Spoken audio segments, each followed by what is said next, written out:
Next is CBS News, please, Olivia.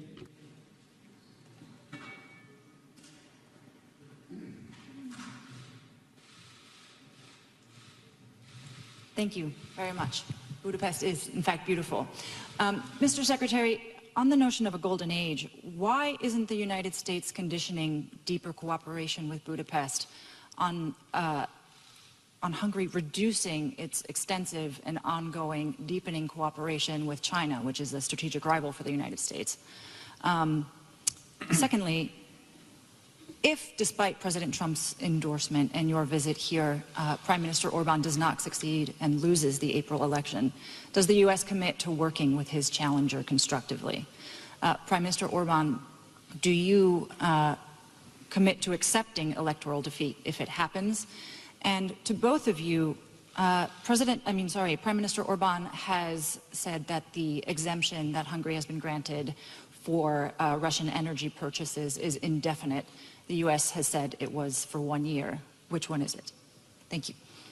All right, well, let me start by answering that question. First of all, so everybody can be very clear. I made this point repeatedly. I'll make it again. Under President Trump, it is our expectation that every nation on earth is going to act in their national interest. That's what nations are supposed to do.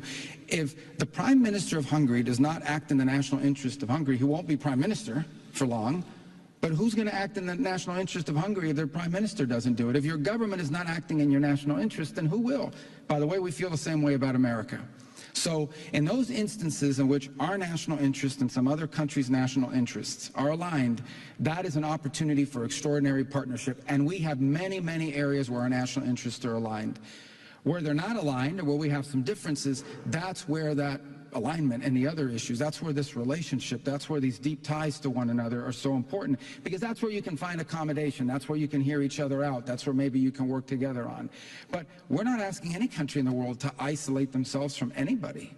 We understand that every country in the world has to deal with the reality of their geography, of their economy, of their history, and of the challenges of their future. We will obviously share with partners and friends concerns we may have about certain things, but as an example, the United States, you mentioned China as an example. Okay, we have trade and relations with China. The President of the United States is going to travel in April to China. Why?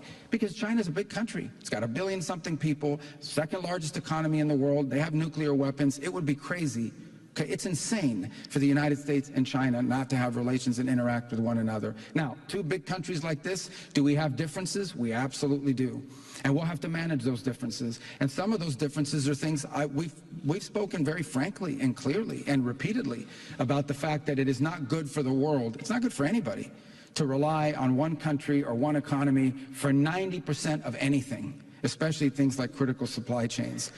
This is a reality. We want to diversify supply chains around the world. We've spoken clearly about it. That's not an anti-China thing. That's just the reality that over-dependence on one source is not good, and especially when there's been a willingness in the past to use it as leverage against each other. But we expect it. We pursue these things within the context of the U.S. national interest, and that's why we met with the Chinese in South Korea earlier in the year, and we're able to reach an understanding on some trade matters. That was a mutual interest between us and them. So geopolitics is difficult because it requires a little bit of maturity and seriousness. Okay? It requires a little bit of seriousness about these things have real implications, and the balancing of relations between nation states requires maturity and seriousness. So our relationship here, you asked the last question about it. Look, I'm just telling you guys what it is. Okay, the president has an extraordinarily close relationship to the prime minister. He does, and it has had tangible benefits in our relationship. I'm not going to speculate about the future. You know, what happens in this country is up to the voters of this country to determine and decide, and we love the people of Hungary. But there's no reason to sugarcoat it. I'm going to be very blunt with you. The prime minister and the president have a very, very close personal relationship and working relationship, and I think it has been beneficial to the our two countries. What's that? I'm sorry? The sanctions waiver on Russian energy purchases? Yeah, but here's the way I would couch that. Those sanctions waivers happened as much as anything else because of the relationship between the prime minister and the president. And so I think all I can tell you is that relationship and the importance of that relationship and the importance of that relationship to our bilateral relationship underpins the decision the president made. And I think we'll continue to underpin it as long as you know, that relationship is a factor in our bilateral relations. Thank you very much, Your Excellency. So the answer to your question, for those who are relatively young, it's difficult to know the Hungarian modern political history. But if you look at it carefully, you see that I'm not just registered as the longest-serving prime minister in Europe, which means 20 years, but I'm the longest-serving leader of the opposition with 16 years, you know, so I spent 16 years as leader of opposition. What does it mean? It means that sometimes I lose, sometimes I win. So don't afraid what will be if we are not winning, because it's regularly happened here, at least 4 times already. So there is no need to be afraid what will happen in Hungary. The Hungarian democracy is very strong. And the government of this country is very strongly believe on democracy and competitiveness and competition in politics as well, as we have done in the last 35 years.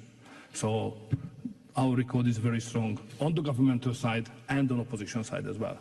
So government will be created after the election in Hungary, based on the intention of the Hungarian people, and Hungary as a country will remain strong anyway. Köszönöm szépen, az Indexet kérem következő. Thank you very much. Now, Index is up next.